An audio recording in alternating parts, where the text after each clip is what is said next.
안녕하세요, YP스페이스입니다. 여러분, 욕실은 그 어떤 공간보다도 더욱 다양한 디자인이 가능하다는 사실 알고 계신가요?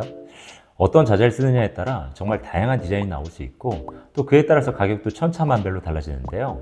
업체에 내가 원하는 욕실 이미지를 보여줬는데 그 공사비가 너무 비싸다라는 답변을 들어보신 분들도 계실 텐데 그 순간 아니 뭐 때문에 이렇게 비싸지는 거야? 라는 생각을 하신 분들도 있으실 거예요. 그러게 뭐 크게 한 것도 없는 것 같은데 가격이 왜 이렇게 오르락 내리락 하는 걸까요? 그 궁금증을 해결해 드리기 위해서 오늘 영상에서는 어떤 부분들로 인해 견적 변동이 생기는지를 알려드리도록 하겠습니다. 이 영상이 욕실 공사 계획에 정말 큰 도움이 될 거예요. 견적 변동이 생기는 첫 번째 이유는 바로 타일의 종류에 있습니다. 타일은 욕실 공사 비용의 큰 비중을 차지하는 부분인 만큼 어떤 타일을 사용하느냐에 따라 욕실 공사의 금액 변동이 커지는데요. 대체적으로 타일의 크기와 수입처에 따라 금액이 달라진 편이긴 합니다. 이를 돕기 위해 어느 정도 일반화를 빌려 설명을 해보자면 이제는 국민 욕실 타일이 된 600에 600가 포세린 타일을 기준으로 이 사이즈보다 타일이 커지는 경우엔 대체적으로 금액도 더 커지고 사이즈가 작아지는 경우에 금액도 낮아진다고 생각하시면 되는데요. 예를 들어 600에 1200 타일은 600에 600가 타일보다는 대체적으로 조금 더 비싸고 반대로 300에 600가 타일은 600가 타일보다는 저렴한 편이 되는 거죠. 하지만 여기서 주의하실 부분은 크기가 작아진다고 무조건 가격이 낮아지는 것은 아닌 게 대체적으로 200에 200각 타일보다 작아지면 오히려 금액이 상승하게 되는데요. 타일이 작다 보니 생산 단계에서 손이 더 많이 가게 되고 그 노동력을 고려하면 금액 상승이 어느 정도 이해가 되는 부분이긴 합니다. 한편 타일은 자재 비용도 비용이지만 크기가 커질수록 시공비 인건비도 함께 증가해요. 아무래도 타일이 클수록 무게가 더 나가기 때문에 상대적으로 시공이 느려지거든요.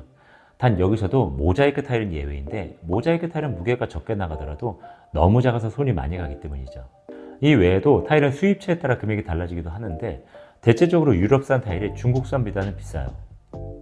그런데 최근에 중국산도 유럽산만큼 디자인과 퀄리티가 좋아졌기 때문에 여러분들이 타일을 고르실 땐 수입처보다는 크기와 디자인을 중점적으로 고려하셔도 된다는 게 개인적인 제 생각이긴 해요. 견적 변동 이후 두 번째는 타일 시공법입니다.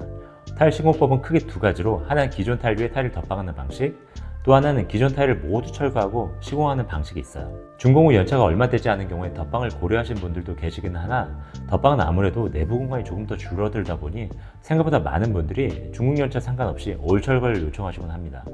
올 철거를 고려하신 분들은 내부 공간이 축소되는 점 말고도 오래된 방수를 걱정해 결정을 하시기도 하는데요. 이 부분은 업체마다 의견이 다를 수 있어요. 어떤 분들은 지금 방수가 괜찮으면 굳이 새롭게 해서 문제를 일으킬 필요는 없다고 하실 수도 있고 또 어떤 분들은 무조건 재방수를 해야 한다고 하시죠. 제 개인적인 사견을 좀 섞자면 준공 연차가 짧은 경우엔 공사 금액을 줄이기 위해 덧방을 고려할 수도 있다고 말씀드린 편이에요. 제가 20살 때 준공 후 5년이 지난 아파트로 이사를 갔었는데 그때 부모님이 욕실 타일 덧방을 하셨거든요. 근데 재공사를 하기까지 무려 17년간 누수 문제가 한 번도 없었거든요. 아시다시피 덧방 시공은 올 철거에 비해서 타일 철거 비용도 절약되고 방수 공사도 필요 없어지게 저렴할 수밖에 없거든요. 욕실이 두 개인 집의 경우 철거 비용과 방수 비용이 더블로 들다 보니 덧방 시공 방식과 올 철거 방식 중 어떤 걸 선택하느냐에 따라 어쩔 수 없이 금액 차이가 발생하게 된답니다. 견적 변동 이후 세 번째는 양변기입니다. 특별한 언급이 있지 않은 한 대부분은 투피스 형태의 양변기를 기준으로 해서 견적이 나갈 텐데요. 투피스는 다시 일반형과 치마형이 있고 이 중 치마형이 일반형에 비해 금액이 살짝 더 높은 편이에요. 또 치마형 투피스에서 원피스로 변경할 때는 금액 상승이 그리 크지 않지만 직수형 양변기나 비대 일체형 양변기로 변경하게 되면 금액이 꽤 올라가는 편이고 특히 비대 일체형 양변기는 치마형 투피스에 비해 작게는 3배, 크게 4배 이상 차이가 생기는데요.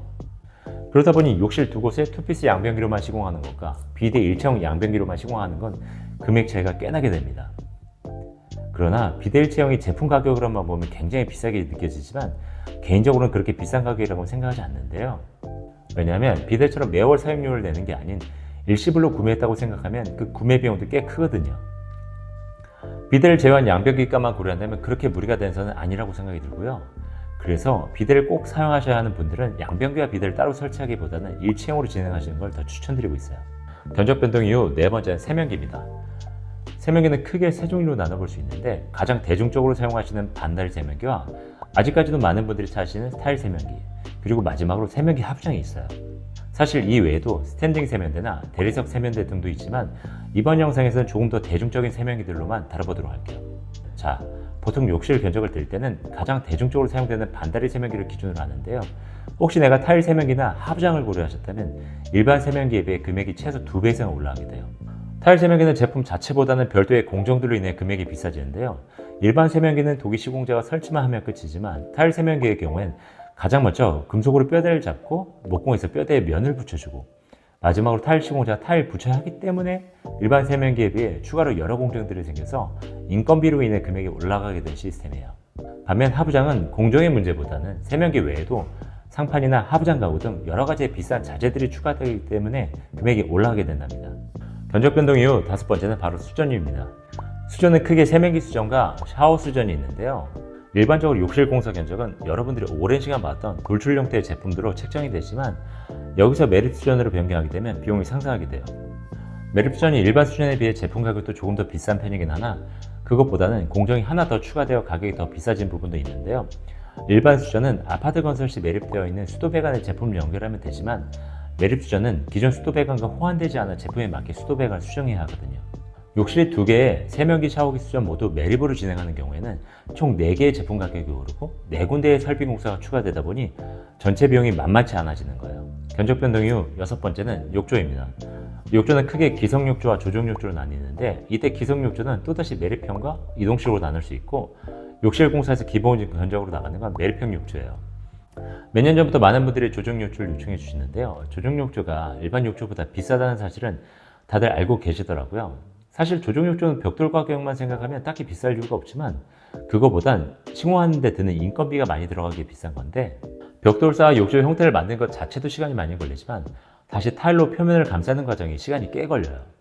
특히나 조정욕조는 꺾이는 부위가 많아 졸리컷을 해야 하는 곳도 생각보다 많고 때문에 타일 시공 시간이 더 길어지게 되죠. 이외에도 조정욕조는 아래층 누수 방지를 위해 방수를 더 보수적으로 해야 하는데 이런 부분들이 다 조정욕조가 비싼 이유가 되는 듯해요. 견적 변동 이후 일곱 번째는 샤워 부스입니다. 샤워 부스 공사는 크게 두 가지 형태가 있는데 하나는 기성 샤워 부스를 선택하는 방식과 또 하나는 맞춤형 샤워 부스를 시공하는 방식이에요. 기성 샤워 부스를 선택하는 게 가장 시공도 쉽고 가격도 저렴하지만 유리 외에 샤워 부스 부속이 많이 보인다는 점에서 디자인적으로 아쉬움이 남긴 하죠. 디자인 업체들은 기능에 문제가 없다면 불필요한 마감재를 줄이기 위해 늘 노력하는데요. 그래서 현장 상황에 맞춰 유리를 재단에 가져온 후 딱 맞춰서 시공을 하기도 하는데 이렇게 진행하는 경우 당연하게도 금액이 더 비싸져요. 아무래도 유리가 더 커져서 가격이 오르는 것도 있지만 시공적인 면에서도 시공재 부담이 더 커지기 때문에 전체적으로 기성 샤워 부스에 비해 금액이 비싸지는 거죠. 샤워 파티션도 마찬가지로 기성품과 맞춤형이 있는데요. 샤워 부스와 같은 원리로 현장에서 제작하는 비용이 기성품보다 더 비싸다는 사실 기억해 두시면 좋을 것 같아요. 견적 변동 이후 여덟 번째는 환풍기입니다. 업체마다 기본적으로 사용하는 환풍기는 브랜드와 제품이 모두 제각각이지만 가격 차이는 미비한 편인데 최근 많은 요청이 들어오고 있는 휴지엔트라는 제품을 선택하시면 가격이 확 올라가게 돼요. 휴지엔트는 일반 환풍기와는 달리 추가적인 기능들이 더 있는데 여러 가지 기능 중에서도 온풍과 송풍 기능 때문에 많은 분들이 찾으시는 것 같아요. 온풍 기능은 겨울철 욕실에 들어가시기 전에 공기를 따뜻하게 데우는 용도로 많이들 사용하시고 송풍 기능은 몸을 닦으면서 몸도 함께 말리는 용도로 사용을 하신다고 해요. 제품 내 기능이 다수 추가되다 보니 시공비보다는 제품 자체만으로 기본 환풍기에 비해 가격이 높은 편이고 오히려 시공은 기본이나 휴지엔트나 결국 도기 기술자가 하는 거기 때문에 금액 차이가 크지 않다는 것 알고 계시면 좋습니다. 견적 변동 이후 아홉 번째는 매립 선반입니다. 매립 선반은 노출되는 코너 선반에 비해 욕실이 더 간결해 보이기에 많은 분들이 요청해 주시는데요. 이 역시 기성 코너 선반을 다는 것과 비교하면 금액이 훨씬 비쌀 수밖에 없어요. 앞에서 계속 설명했지만 가격이 비싸질 때는 자재 변화에 따른 금액 상승도 있지만 여러 공정이 추가되면서 인건비가 계속해서 더해지는 경우가 많은데요. 기성 코너 선반은 도기 기술자가 구멍을 뚫고 설치하면 그만이지만 매립 선반은 철거업체가 벽을 까는 후 목공 기술자가 형태를 잡고 타일 기술자가 최종 마감을 하는 방식이에요. 기성 제품을 다는 거에 비해 두 개의 공정이 추가로 들어오게 되니 자연스럽게 가격은 비싸지게 되는 거죠. 이렇게 해서 욕실 공사 비용이 오른 요소들에 대해 알아봤는데요. 사실 이 외에도 바닥 트렌치나 천장 마감재, 액세서리, 상부장 등 가격 변동에 영향을 줄 수 있는 요소들이 더 많이 있지만 많은 분들이 자주 요청하시는 부분들 위주로 오늘 영상 구성해봤습니다.